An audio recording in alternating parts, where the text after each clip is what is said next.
Tous ceux-là qui sont venus trouver Jésus-Christ. Même ceux-là aujourd'hui qui se frappent la poitrine pour dire que non, bon voilà, moi aussi je suis Dieu, ils sont venus trouver le Christ. Ils peuvent dire non, Jésus n'est pas Dieu, mais ils ne seront pas capables de détrôner Jésus-Christ de là où il est. Ils peuvent dire non, Jésus n'est pas mon Dieu, mais ils ne seront pas capables de l'enlever de là où il est assis. Il y a beaucoup de personnes aujourd'hui. Le mensonge est devenu une vie normale. Tout simplement parce que tu as été enivré par les démons. Tu ne peux plus dire la vérité. Tu ne peux plus marquer la vérité. Et le mensonge est devenu une vie correcte. La conséquence, plutôt la boisson spirituelle. Tu perds l'essence. Même celui qui devait dire la vérité trouve un malin plaisir en mentant.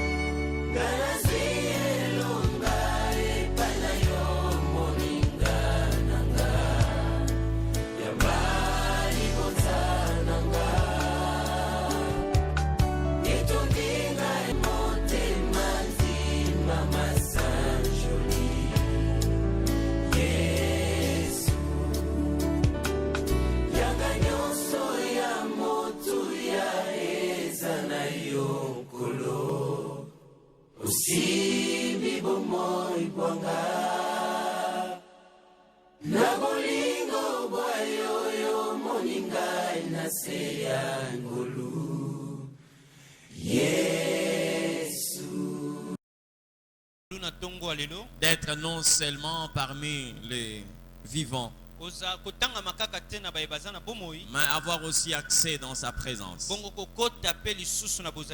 Amen. Je l'ai toujours dit, à chaque instant que nous approchons de Dieu, nous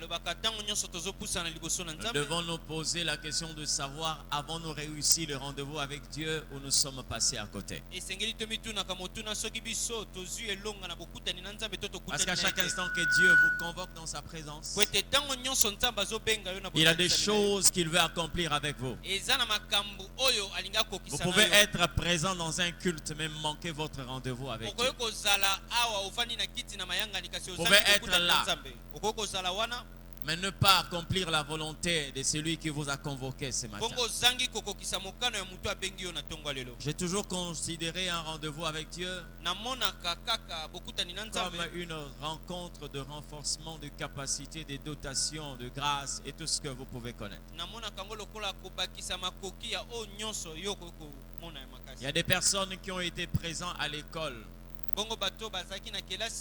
du début de l'année jusqu'à la fin de l'année. Mais les résultats sont négatifs. C'est des gens, malgré leur présence, ils ont eu quelquefois à répéter la classe. Ils ont échoué. Mais pourtant, sur le plan de présence, ils étaient là à tout moment. Amen. Ils étaient là. C'est comme plusieurs chrétiens aujourd'hui qui ne peuvent répondre qu'à leur présence à l'église, mais qui ne sont pas capables d'accomplir la volonté de Dieu. C'est-à-dire on vit en dehors de la pensée que Dieu a sur nous. Ce matin, je m'aurais parlé d'un thème. Lève-toi et considère-toi. J'ai pris l'Éternel Dieu que le thème de ce matin est face avancée dans ton destin. Et le thème de ce matin te révèle réellement la piste que Dieu a tracée pour toi pour que tu puisses accomplir c'est à quoi il est en train d'attendre dans ta vie. Jean chapitre 5, le verset 2 jusqu'au verset 7. Jean chapitre 5, verset 2 à 7. Si tout le monde est là, nous allons lire la parole du Seigneur. Or, à Jérusalem, près de la piscine, la porte des brebis, il y avait une piscine qui s'appelle en hébreu Bethesda, et qui a 5 portiques. Sous ces portiques étaient couchés un grand nombre de malades, des aveugles, des boiteux, des paralytiques, qui attendaient le mouvement de l'eau. Un ange descendait de temps en temps dans la piscine et agitait l'eau.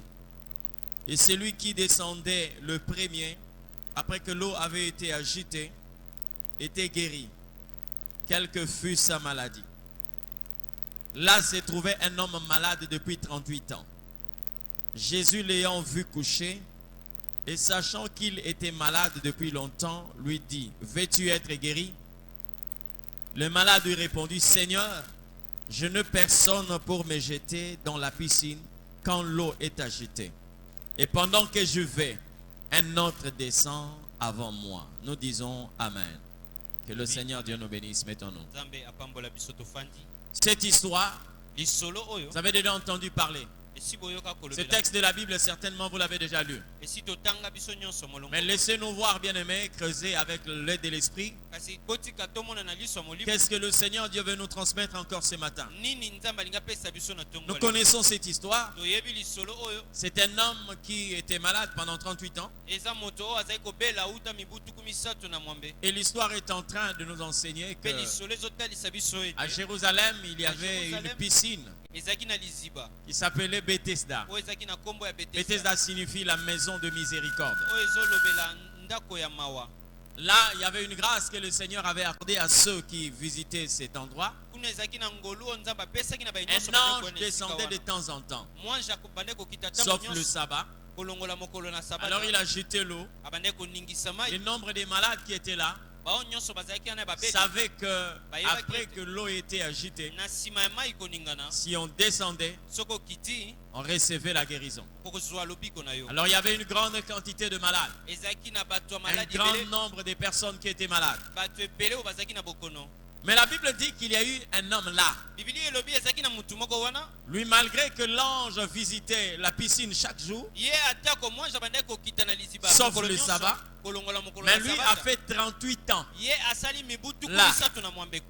38 ans. Donc il a vu des gens guéris. Il a vu des gens venir. Il a vu de toutes sortes. Mais il est resté là malgré 38 ans. Alors un jour Jésus est venu visiter vers la porte des brebis. Il va trouver des gens qui étaient là malades. Mais je me suis rendu compte que Jésus est venu particulièrement pour cette personne. Et connaissant qu'il était là depuis fort longtemps, il va poser la question à cette personne: veux-tu être guéri? La personne répond: je n'ai personne pour me jeter dans l'eau quand l'eau est agitée. Lorsque vous regardez ces textes, ce texte est en train de nous révéler le problème qui empêche beaucoup de personnes de réussir dans leur vie. Vous savez, à chaque instant que vous vous sentez bloqué, à chaque instant que vous vous sentez rappelez quelquefois vers les profondeurs, vous qui avez la pensée quelquefois d'atteindre les hauteurs. À chaque instant que vous avez la pensée d'avancer et que vous êtes en train de constater du recul dans votre vie,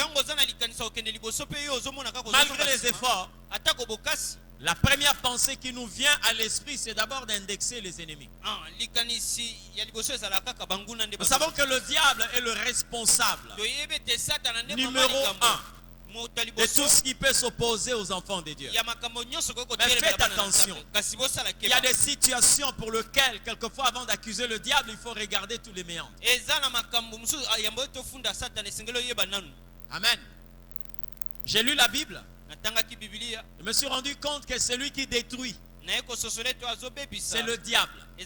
Donc il détruit tout le monde, sauf les enfants de Dieu.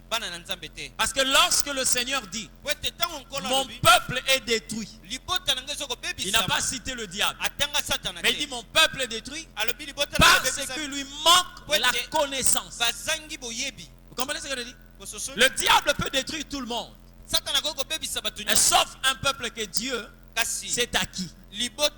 Tel que tu es là, Tu n'es pas quelqu'un que le diable peut détruire. Mais je vais te révéler comment le diable peut opérer dans ta vie. Lorsque la connaissance qui devait te caractériser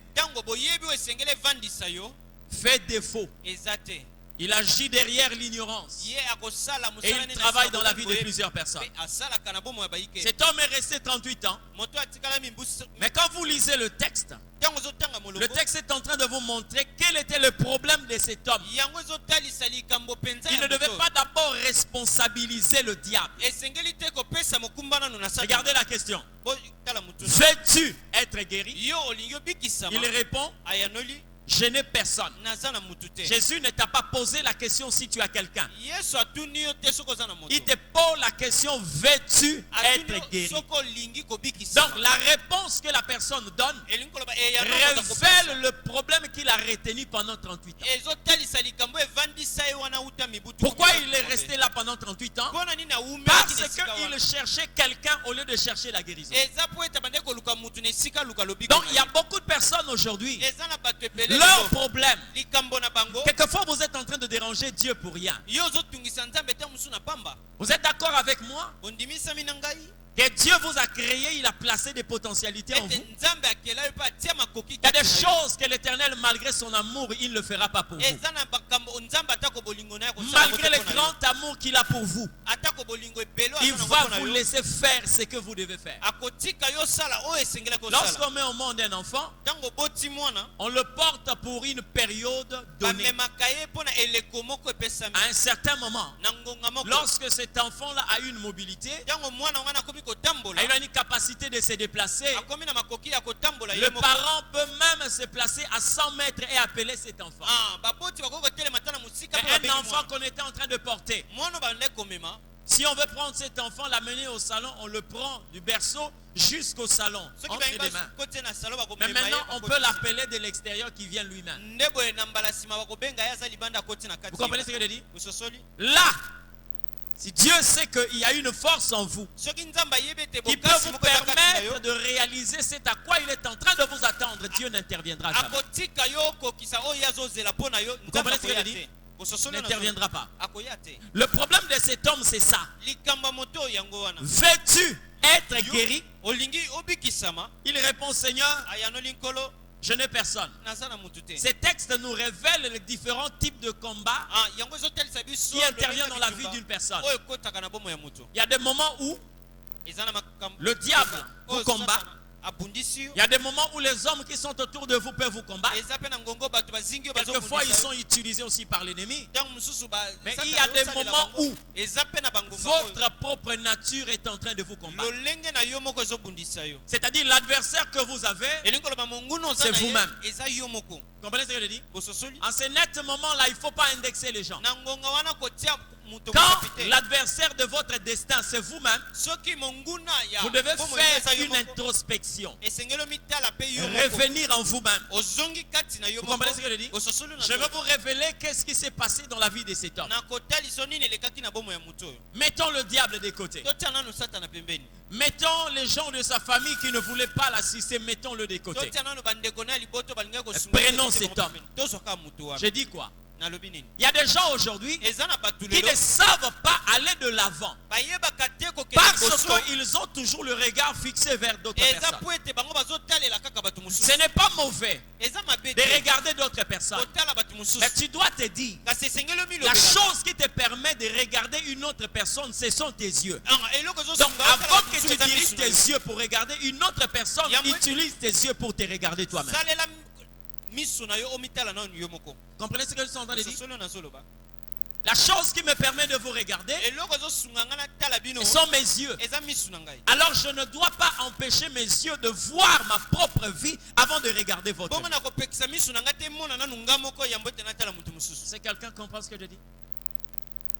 Il y a des personnes aujourd'hui, considérer ce que l'autre a, c'est une bonne chose. Mais ne le fais jamais si tu n'as pas considéré ce que toi tu as. Parce qu'il y a des gens qui croient que tout ce qui est bon, c'est ce qui est dans l'autre. Donc on est capable de déconsidérer ce qu'on a au profit de ce que l'autre a. Amen. Si on considère l'autre sans pour autant considérer ce qu'on est, c'est une perte d'identité. Comprenez ce que je dis? Une perte d'identité. Tu dois d'abord considérer ce que tu es. Parce qu'il y a un architecte qui t'a façonné. Les hommes peuvent se tromper sur toi, mais l'Éternel ne se trompera jamais sur toi. Jamais au grand jamais. Tu peux vivre dans un environnement où personne ne croit en toi. Mais je te dis, ne pêche pas. Parce que tu veux pécher lorsque tu commences à ne pas croire en toi-même. À part Dieu, tu es la personne qui doit croire en toi-même. En dehors de Dieu. Malgré tout ce que tu es. Tout à l'heure là, j'étais au bureau. Avant que le culte commence, nous étions avec maman. J'étais en train de voir un couple. Écoute-moi très bien. J'ai compris pourquoi Dieu a voulu que je tombe là-dessus. Un couple dont l'homme est correct. L'homme est correct. Avec toutes ses fonctions, tous ses sens. Mais avec une femme qui est buste. Non, les deux mains. Avec des jambes courtes comme ça. Quand vous la regardez, elle est infirme. Mais l'homme est en train de témoigner un amour exagéré en disant que si ce n'est pas elle, c'est personne. Une telle femme, regardant sa manière d'être, sa façon d'être, elle peut même se marginaliser. Elle peut même s'exclure de la société. Mais bien aimé, écoutez-moi très bien. Elle a tellement cru en elle-même. Et quand un mari s'est présenté, elle n'a pas regardé ses défauts. Elle n'a pas regardé son infirmité. Elle s'est donné une chance pour dire, je peux aussi avoir un homme qui est correct, un homme qui est plus que moi. Comprenez ce que je dis? Parce que quand une personne dit, je n'ai personne. Personne, pourquoi? Parce que tu ne considères pas toi-même. Tu ne te considères pas. La première personne à considérer dans ta vie, en dehors de Dieu, c'est toi-même. C'est toi. Ne regarde pas d'abord ce que tu as. Mais il faut d'abord considérer ce que tu es. Quelqu'un peut manquer l'argent, mais cela ne fait pas de cette personne un sous-homme. Vous comprenez ce que je dis? La chose qui fait que nous puissions être ce que nous sommes, c'est le fait que nous sommes créés à l'image de Dieu. Nous sommes façonnés à la ressemblance de Dieu. Vous savez, il y a des gens qui ont gagné la vie, non parce qu'ils ont beaucoup travaillé, mais tout simplement parce qu'ils ont eu une ressemblance à quelqu'un qui est élevé. Vous comprenez? J'étais en train de suivre la télé. J'ai vu des gens qui ont été invités à une cérémonie officielle où il y avait des officiels, le président et le premier ministre. Mais ces gens-là avaient quelle fonction? Ils travaillaient nulle part. Un ressemblait à Mobutu. L'autre ressemblait à Lumumba. Un autre qui ressemblait à Matata Ponyo. Et un autre qui ressemblait, je ne sais pas, la quatrième personne, j'ai oublié. Donc, voilà, c'est Kabila. Alors, par rapport à leur ressemblance, ils marchent ensemble. Et dans cette rencontre qui était réservé seulement pour les officiels, on a préféré les inviter. C'est pas parce qu'ils travaillaient dans tel ou tel autre ministère, mais parce qu'ils avaient seulement la ressemblance de ceux-là qui étaient élevés en dignité. Alors bien aimé, si on peut considérer quelqu'un seulement pour une ressemblance à un mortel comme toi et moi, et à plus forte raison moi qui suis créé à l'image de Dieu, alléluia, créé à l'image et à la ressemblance de Dieu,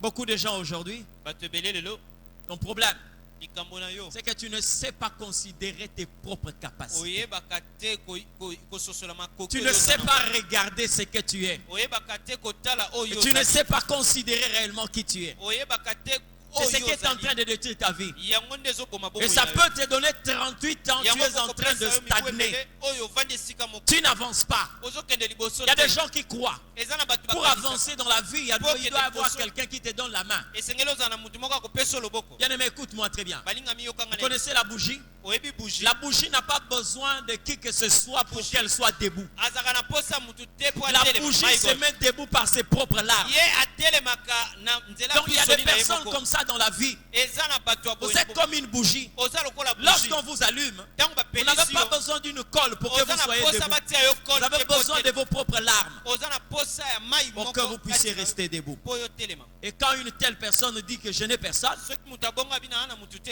cette personne peut faire même 20 ans, mutu wana kosala 30 ans, 40 ans. Là, pourquoi? mpona Parce que vous êtes en train de tuer des potentialités que yo l'Éternel a placées en vous. makoki oyo nzambe atia kati na yo. Vous comprenez ce que je dis? bososolo nazoloba Dans le parcours de chaque personne, na kati na nzela ya il moto y a des nyonso, choses que l'Éternel Dieu a prévues, eza na makambo oyo nzambe que abongisa. seul vous, eza kaka yo vous devez le faire. esengeli osala ngo. Pas une autre personne. moto mosusu te Seul vous. kaka yo Alors votre péché nde lisumu na yo contre votre propre destin, likolo ya ndele c'est na yo lorsque vous ne croyez pas en vous-même. eza ntango yo ozokomindimela yo moko te Tu ne crois pas en toi-même. ozomindimela yo moko Mais te tu as la capacité de croire aux autres. oza na makoki ya kondimela basusu. Pourquoi est-ce que les gens quelquefois cherchent le secours des autres? mpona nini bato balukaka lisungi ya bato Ce n'est pas mauvais de considérer ce que l'autre a. eza mabe te Mais c'est kosepela na oyo mauvais ya- lorsque tu considères ce que l'autre a sans considérer ce que tu as. eza mabe ntango yo ozosepela na oyo moninga aza nango ozangi kosepela na oyo C'est yo très oza na- mauvais. yango nde mabe Parce que là, tu es en train même de contredire le plus grand architecte du wana monde. nde ozotelemela mpenza motongi ya monene ya C'est mokili. l'éternel Dieu. eza yawe Amen. Je n'ai personne.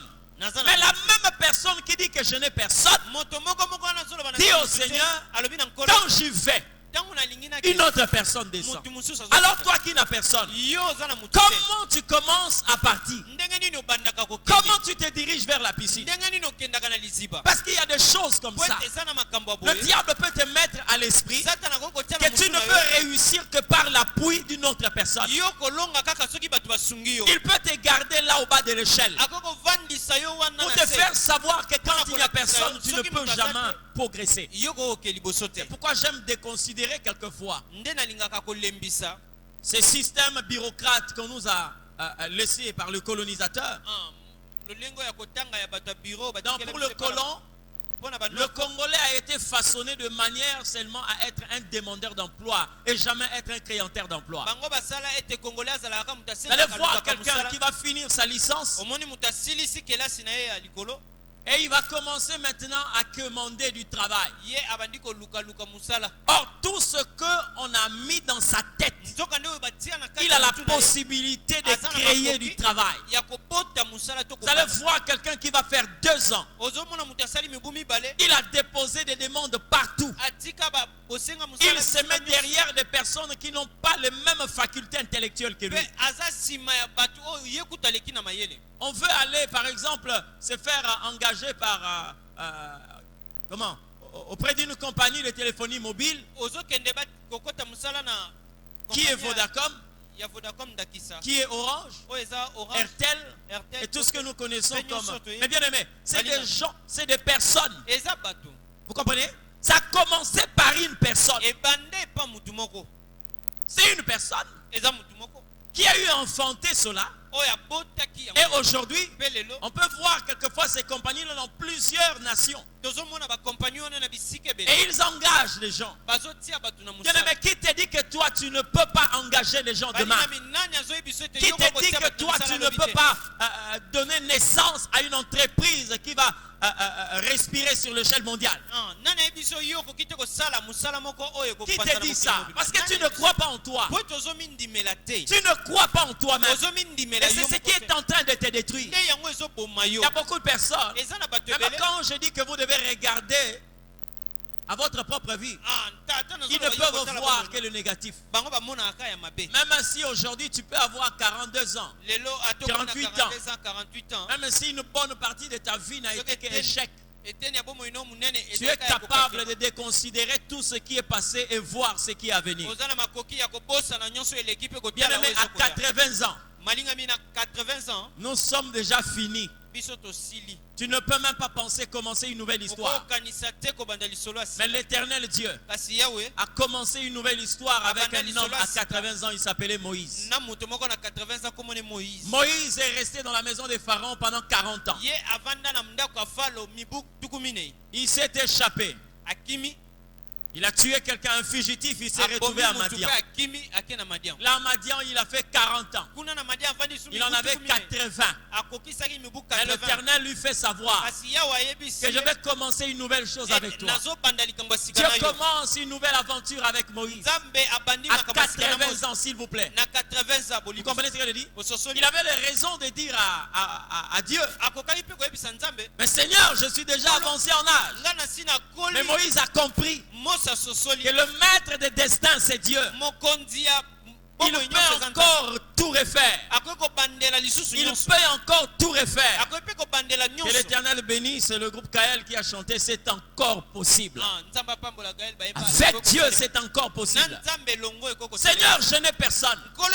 Dois-je te pas demander si tu avais quelqu'un? Ce matin, je suis en train de bénir des personnes qui n'ont personne dans la famille.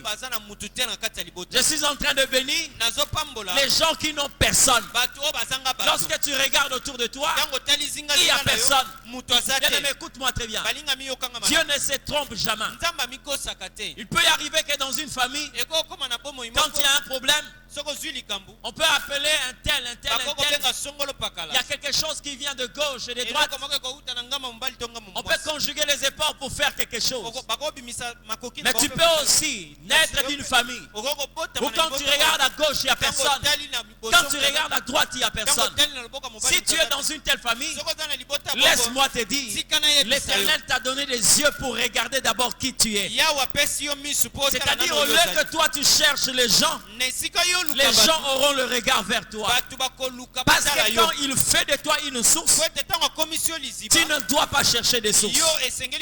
Mais tu dois fonctionner comme une source. Je n'ai personne.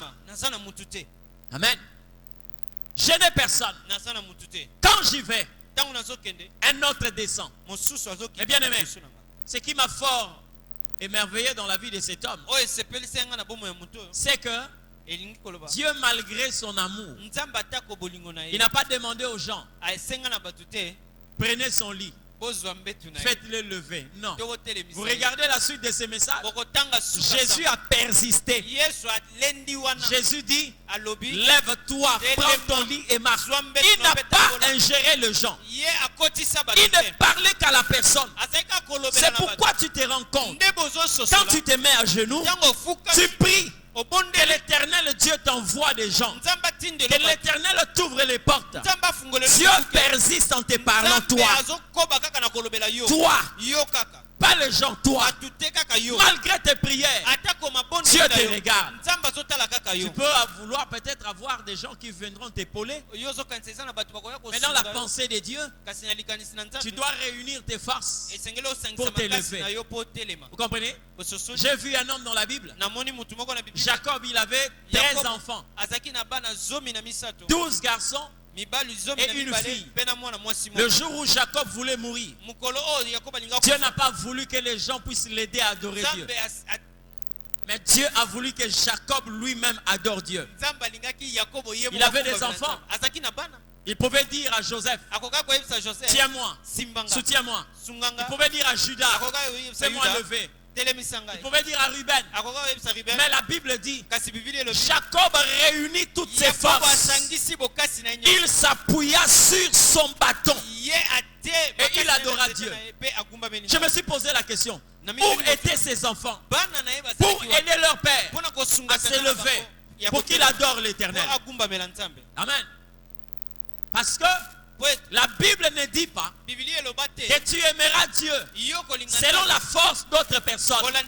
Mais la Bible dit, tu aimeras Dieu de toutes tes forces. Jacob n'avait l'appui de Ruben. Il n'avait pas besoin de l'appui de Nephtali. Il a réuni ses forces. Il s'est appuyé sur son bâton. Et il a adoré l'Éternel Dieu. Je suis en train de parler à quelqu'un. Ne dis pas que tu n'as personne. Alléluia. Il y a des choses que tu dois découvrir en toi. Je te présente un architecte qui ne se trompe pas. Il s'appelle Dieu.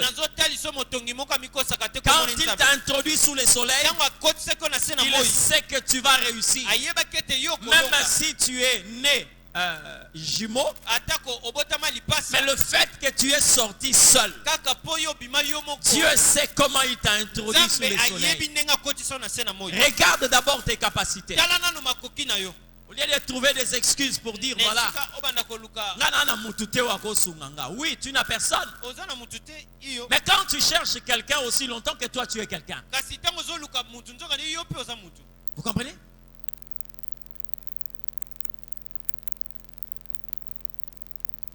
Faites attention. J'ai vu dans la Bible des gens qui voulaient passer à côté de leur destin. Vous savez, lorsque l'Éternel Dieu vous choisit, ne vous déconsidérez pas. Quand l'Éternel vous a déjà pointé du doigt, hein? Ne vous déconsidérez pas. Parce que les gens qui se sentent rien, pendant que l'Éternel Dieu les a choisis, c'est des gens qu'on ne doit pas considérer comme des personnes humbles. Mais c'est des personnes qu'il faut considérer comme des personnes ignorantes, voire même envoûtées. Parce que s'il y a quelqu'un qui doit opérer un choix qui ne peut jamais échouer, quand il opère un choix, c'est l'Éternel Dieu. Moïse rencontre Dieu.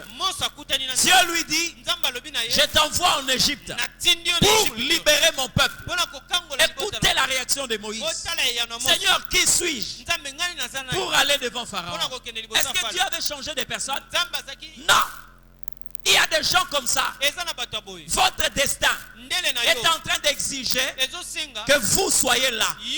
Mais vous êtes en train de regarder d'autres personnes. Dieu n'a pas choisi Aaron.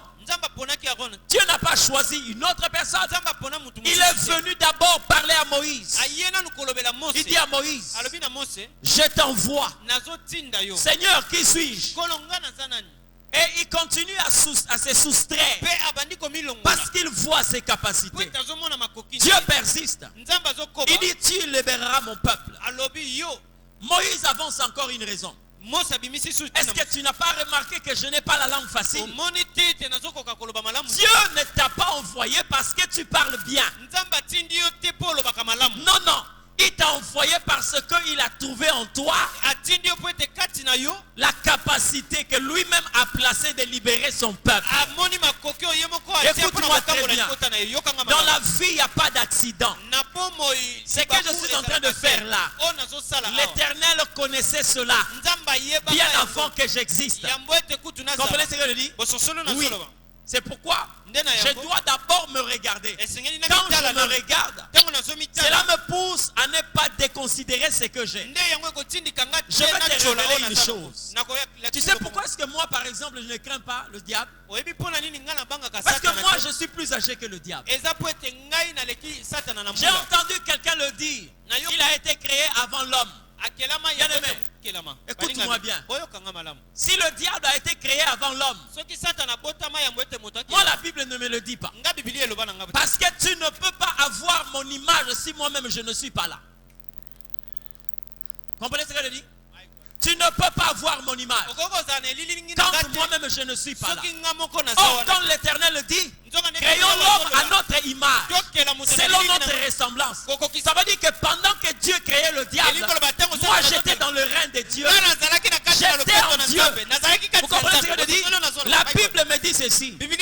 Lorsque Abraham donnait la dîme à Melchisedec, les Lévites étaient dans ses reins. Les Lévites étaient dans les reins d'Abraham. Le diable ne peut pas me précéder parce que je suis l'image réelle de celui qui a déjà existé.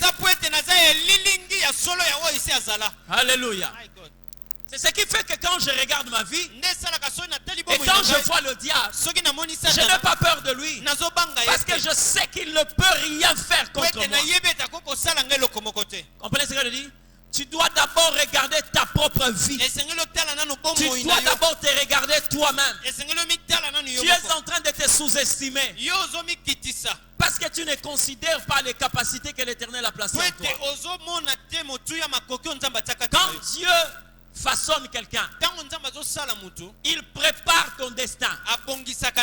Et il va des choses en toi qui vont t'aider à relever le défi de ta vie. Et dans le défi de ta vie, il y a ce que moi j'appelle des points mystérieux. Donc des points mystérieux qui révèlent aux hommes celui qui est derrière l'homme. Et quand il était en train de te façonner, il y a des points forts qu'il a placés en toi. Il y a des points faibles que lui-même a placés en toi. Ces points faibles-là vont contribuer à ton destin. C'est pourquoi Dieu, voulant révéler aux hommes qu'il y a quelqu'un qui parle plus que Moïse, il devait normalement lui rendre la langue difficile. Parce que si Moïse parlait bien, les gens pouvaient croire que les enfants d'Israël sont libérés parce que Moïse était un bon diplomate. Mais or dans sa vie, l'Éternel dans sa sagesse a permis que Moïse ait une langue, mais qu'il ait plutôt une bouche, mais la langue entre ses mains.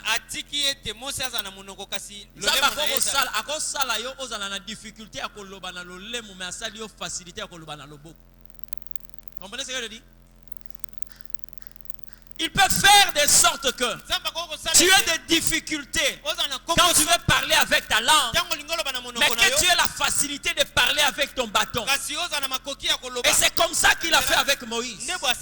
Il dit si Pharaon n'accepte pas de vous laisser libérer, jette ce qui est entre tes mains. Comprenez ce que je dis? Jetez ce que vous avez entre vos mains. Dieu n'a pas dit à Moïse, ramasse ce qui est à côté. Mais il dit, qu'est-ce que tu as dans ta main? Donc lorsque tu n'as pas considéré ce que tu as dans ta main, tu vas croire que Pharaon est plus grand que toi. Or en réalité, tu es plus grand que lui. C'est à la fin des choses que nous avons compris que Pharaon n'était rien. Quand il est venu vers Moïse pour plaider la clémence de Moïse, c'est là où Moïse a compris. Malgré que j'étais seul, malgré que je suis bête, mais je suis plus puissant que cet homme. Comprenez ce que je dis? Là où Moïse a traversé, Pharaon n'a pas pu traverser. La mer Rouge a reconnu la grandeur de Moïse, mais a négligé cette grandeur de Pharaon. Vous devez regarder d'abord ce que vous êtes. Regardez ce que vous êtes. Je n'ai personne.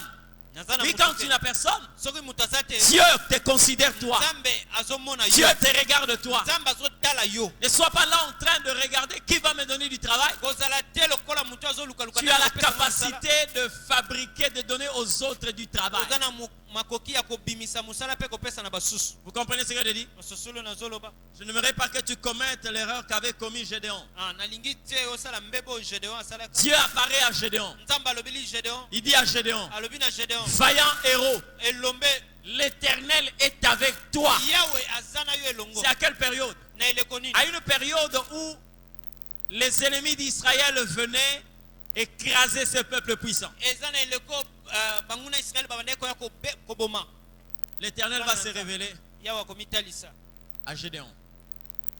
Et quand il se révèle à Gédéon, il dit, l'Éternel est avec toi. Va, tu battras Madian.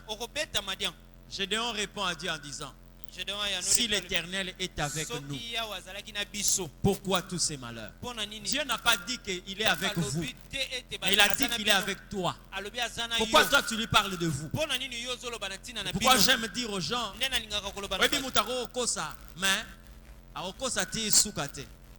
parce que Dieu finit toujours par révéler ce qui est sa pensée et ce qui n'est pas sa pensée. Vous comprenez ce que je dis? Oui. Si l'Éternel est avec nous, pourquoi tous ces malheurs? Dieu lui dit, va, tu battras Madian comme un seul homme. Va, ne meurais pas, que tu puisses manquer l'occasion où l'Éternel attend de toi un vaillant qui devait s'élever pour apporter ce que les autres ne pouvaient pas apporter. Vous comprenez ce que je dis? Vous savez quoi? Pour que vous puissiez réaliser les grandes choses dans votre vie, vous n'avez pas besoin que Dieu fasse de vous quelqu'un de grand. Les grandes choses n'exigent pas la grandeur. Vous comprenez ce que je dis? Parce que pour que je sois grand et pour que je réalise des grandes choses avec Dieu, je ne suis pas obligé de demander à Dieu une grande taille. Non, non. Comme si on commençait à m'appeler, je ne sais pas, le big docteur ou comment là. Non. Le problème que tu as, c'est que quand l'Éternel Dieu t'appelle à des grandes choses, tu dois chercher la grande compréhension des choses. Même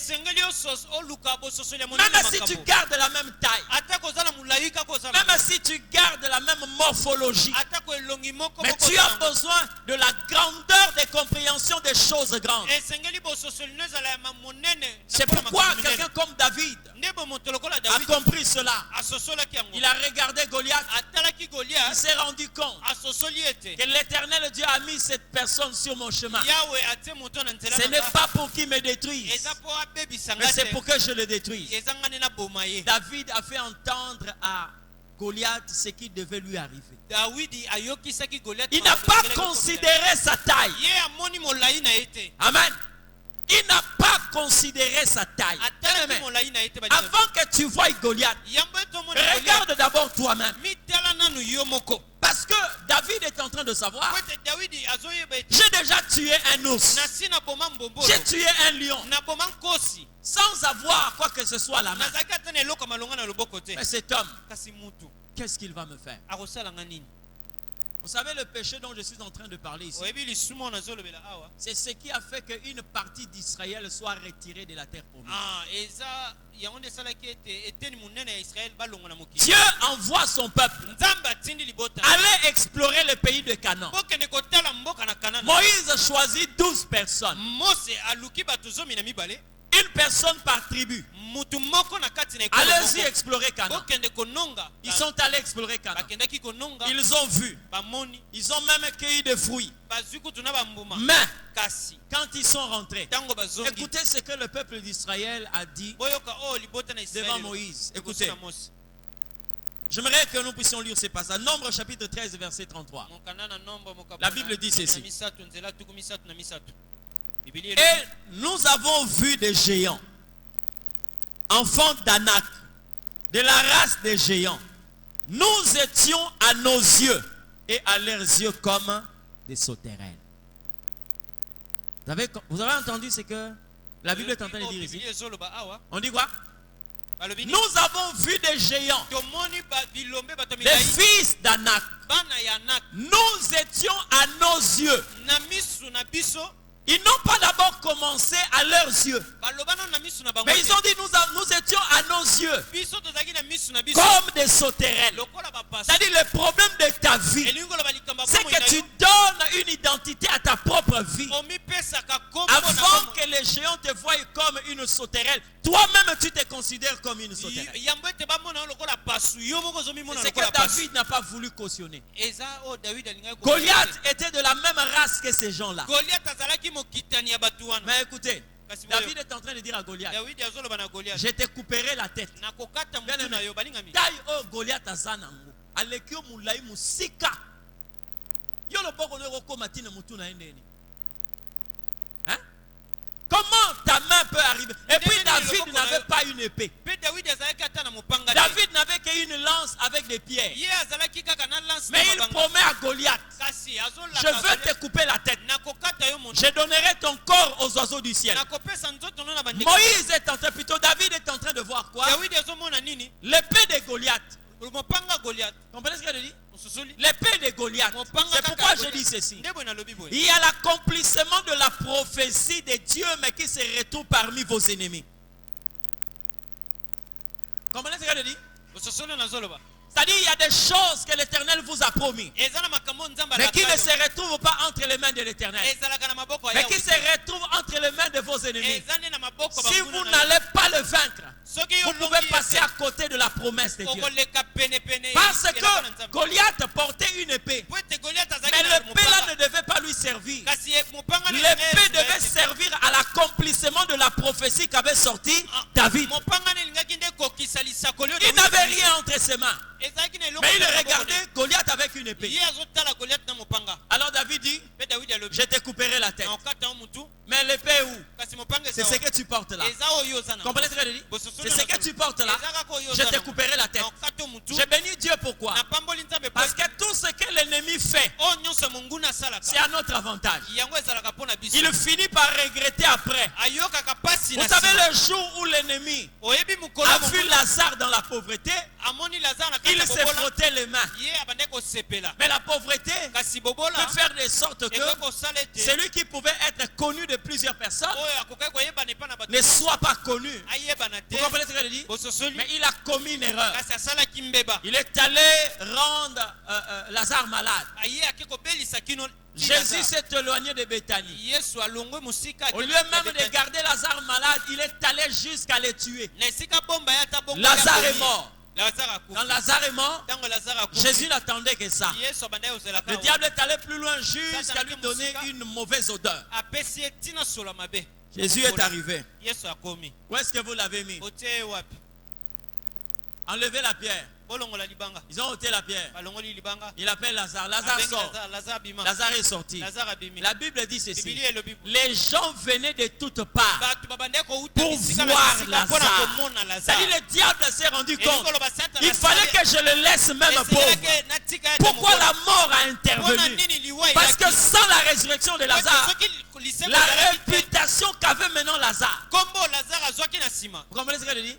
Tout ce que le diable va faire dans votre vie, ça va tourner contre lui-même. Vous comprenez ce que je dis?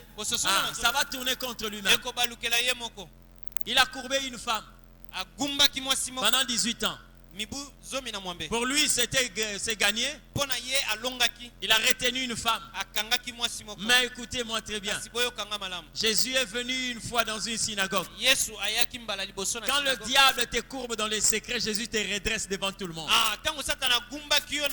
Cette femme était courbée devant les gens de son époque. Et Jésus l'a redressée dans toutes les générations. Même aujourd'hui, nous sommes en train de parler de cette femme.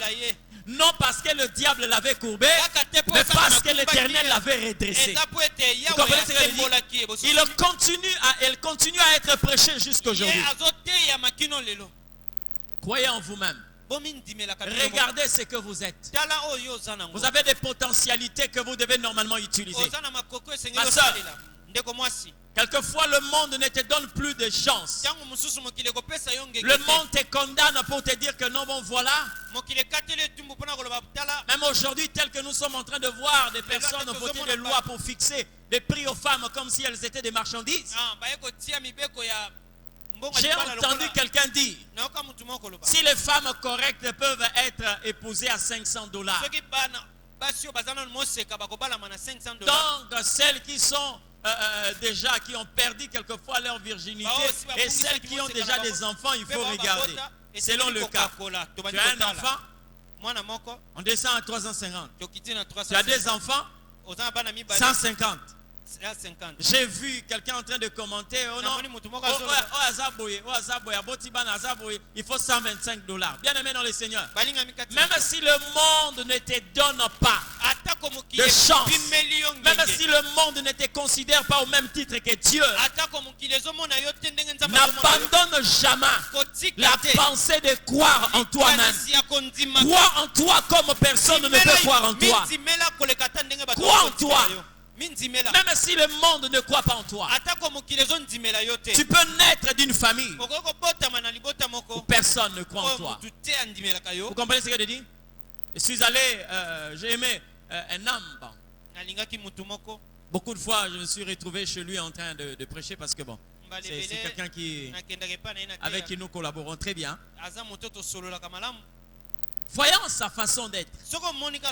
Il dit, quand je suis né, par rapport à la pigmentation de ma peau, ma famille était en train quelquefois de me cacher quand il y avait des visiteurs. C'est-à-dire c'est une famille qui ne croyait pas parce que l'enfant était albinos. Comprenez? Mais Dieu leur a prouvé le contraire. Tellement qu'il croyait en lui-même. Il croyait en Dieu. Aujourd'hui, il est devenu un pilier dans cette famille. Même quand vous voyez quelqu'un qui n'a pas la couleur de sa peau, mais il te dit que non, c'est mon frère, c'est mon cousin, c'est notre oncle. Mais hier, personne ne pouvait lui donner cette chance-là. Tu peux naître d'une famille comme ça. Mais crois en toi-même. Crois en toi. J'aimerais que tu puisses considérer les capacités des autres, mais tout en considérant d'abord tes propres capacités. Considère tes propres capacités. Ce qui m'a fort étonné, ce qui m'a fait très mal, de voir Jésus croire à une personne qui était déjà morte. Lazare. Jésus vient. Où est-ce que vous l'avez mis? Il est déjà dans la tombe. Jésus dit ôtez la pierre. Ils ont ôté la pierre. Écoutez, vous savez, un cadavre, avant d'effectuer un mouvement, il a besoin de gens. Un cadavre ne peut pas se laver. Un cadavre ne peut pas s'habiller. Un cadavre ne peut pas lui-même se placer dans un cercueil. Moins encore de se diriger vers son caveau. Tout. On ne parle que des hommes. On l'a lavé, on l'a habillé, on l'a mis dans le cercueil, on l'a déposé dans sa dernière demeure. Mais quand Jésus vient devant la tombe de Lazare, il a interdit des gens. Il a interdit aux gens. Et il n'avait qu'à ôter la pierre, parce que la pierre, ce sont eux qui ont placé la pierre. Ôtez la pierre. Jésus appelle Lazare. Lazare sort. Il n'a pas envoyé les gens pour aller sortir Lazare. Bien-aimé, si Dieu est en train de s'adresser à un cadavre, à plus forte raison, toi qui vis encore. Lazare sort. Malgré les bandelettes, Lazare est sorti de la tombe. Comment toi qui vis, tu conditionnes ta montée par la présence des hommes? Toi tu as la vie. Tu considères ton épanouissement. Tu conditionnes ton épanouissement par la présence de ton père, de ton oncle, de ton grand-père, je ne sais pas qui, de ton patron, d'une connaissance, d'un mari, d'une femme, de la belle famille. Mais tu es qui finalement? Lazare sort. Lazare n'a pas trouvé d'excuse pour dire au Seigneur, je suis bandé, je suis ligoté. Non, la Bible dit, il se présenta. Lazare est sorti de la tombe. Vous comprenez ce que je dis? Les gens vont te considérer quand tu vas te considérer toi-même. Les gens ne viendront jamais t'ôter les bandelettes si tu n'es pas sorti de la tombe. Jésus ne peut ordonner à cela délier-le que lorsque toi-même tu sors de l'endroit où tu étais. Tu indexes les démons. Tu indexes le diable. Mais en réalité, tu devais normalement tourner aussi le doigt vers toi-même ou contre toi-même. Tu peux être responsable de ce que tu vis aujourd'hui. Faites attention. J'aime tellement Dieu parce qu'il y a des choses quelquefois que le Seigneur permet dans notre vie. Ce n'est pas pour nous détruire mais pour nous bâtir. Dieu peut enlever les gens autour de toi pour te permettre seulement de te découvrir. J'ai vu un homme dans la Bible. Il s'appelait Barak. Vous allez lire ça à la maison. Prenez Jude chapitre 4 versets 7 à 9. Barak, c'était un oint de l'Éternel. Un homme choisi par Dieu. À l'époque où Sisera était en train de faire terreur, En Israël, Dieu va choisir Barak. Et qui va donner le message à Barak? C'était Déborah. Déborah dit à Barak, l'Éternel t'a choisi pour mettre Sisera en déroute. Lève-toi car l'Éternel Dieu est avec toi. Il a choisi les hommes. Mais Barak va dire à Déborah, si tu ne viens pas avec moi, je ne partirai pas. Parce qu'il reconnaissait Déborah comme étant une vraie servante de Dieu. Déborah lui dit non. C'est toi que l'Éternel a choisi. Va. Mais il dit non. Il faut que tu sois avec moi. C'est-à-dire c'est le genre de personnes qui conditionnent leur épanouissement, leur montée, leur percée par la présence d'autres personnes. Seigneur, je n'ai personne. Déborah dit à Barak, non, pas. Il a tellement insisté. Et Déborah dit, si je pars avec toi, sache-le bien, tu n'auras pas la gloire. Et l'Éternel donnera la gloire à une autre personne. Il dit, tant mieux, allons-y. Déborah les accompagnait.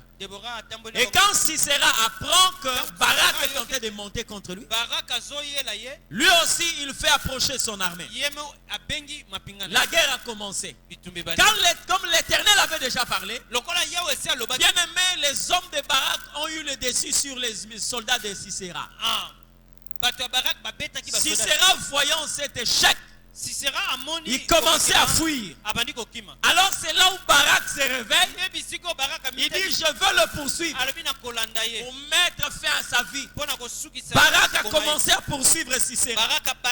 Pendant que Sisera fuyait, une femme est sortie devant Sisera. Cette femme s'appelle Jaël. Elle dit à Sisera, viens entrer dans ma maison et repose-toi ici. Or, qui est Sisera? Un grand général qui a eu à battre beaucoup d'armées. S'il était tué par un soldat, ça allait être un honneur. Mais la femme dit, viens te cacher chez moi. Sisera entre dans la maison de Jaël. Quand il entre dans la maison de Jaël, Jaël lui donne à manger. Il a pris du lait et il dit, tu peux te coucher. Il s'est couché. Avec la fatigue de cette course, Sisera va s'endormir. Lorsque Jaël se rend compte que cet homme s'est endormi, pendant ce temps, là, Barak est en train de courir pour chasser Sisera. Jaël va prendre un fer. Vous comprenez? Elle va enfoncer dans le corps de Sisera et Jaël le tue sur place. Quand Barak vient avec ses généraux, avec ses soldats, ils arrivent là. Jaël dit à Barak, ton ennemi est déjà mort, viens le voir. Et quand Barak entre dans la maison de Jaël, il trouve Sisera mort, les sangs par terre. C'est une femme qui l'a exécuté. La nouvelle s'est éparpillée dans tout Israël. Or c'est un homme qui devait normalement recevoir cette gloire. Mais il s'est rendu compte que je ne suis pas capable, il faut que tu sois là. Je suis en train de dire à quelqu'un, Dieu n'a pas besoin que tu naisses d'une famille qui a eu un nom pour que toi tu sois connu. Dieu peut te faire naître d'une famille qui n'a pas de nom, mais il va utiliser ce qu'il a placé en toi pour que cette famille soit connue. Alléluia. Il n'a pas besoin. Il y a des gens qui ont des destins dont ils trouvent le chemin déjà tracé.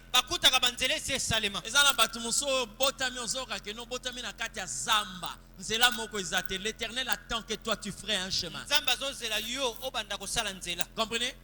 Il attend que toi tu crées le sentier. C'est de la race de David.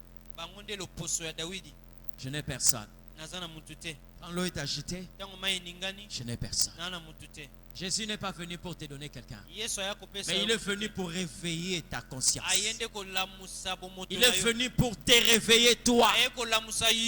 Il y a des gens aujourd'hui qui sont en train de regarder ailleurs. Mais or, ils possèdent des potentialités, des trésors dans leurs mains. Où l'Éternel est en train de dire, tout ce que ta main trouve à faire, fais-le, car l'Éternel est avec toi. Alléluia. Tu tues une énergie en toi. Mais tu es en train de considérer que le plus grand dans ta vie va venir de l'extérieur. Non, non, non, non, non, non, non, non. Non. Non. Non. Écoutez-moi bien. Quand vous mettez un couteau en face d'une vache, qu'est-ce qui est plus grand? Hein? Non, c'est pas la question.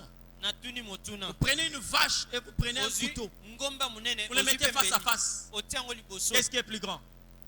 Mais si vous demandez à ces deux choses de se battre, vous allez vous rendre compte que la vache sera incapable de mettre à terre un couteau. Mais le couteau est capable de mettre une vache dans une assiette. Comprenez ce que je dis? Ce n'est pas sa taille, mais les potentialités. Une vache, malgré sa grandeur, malgré que la vache peut peser 300 kilos, un couteau de 25 cm peut mettre fin à sa vie. Un couteau de 25 cm peut faire de sorte qu'une vache de 400 kilos se retrouve dans une marmite, se retrouve dans une assiette. Ce n'est pas la taille qui compte, ce n'est pas ce que tu vois qui compte. Mais considère-toi que tu dois t'élever ce matin. Tu t'attends à une intervention de l'extérieur, mais je te parle comme Élisée a parlé à cette femme veuve.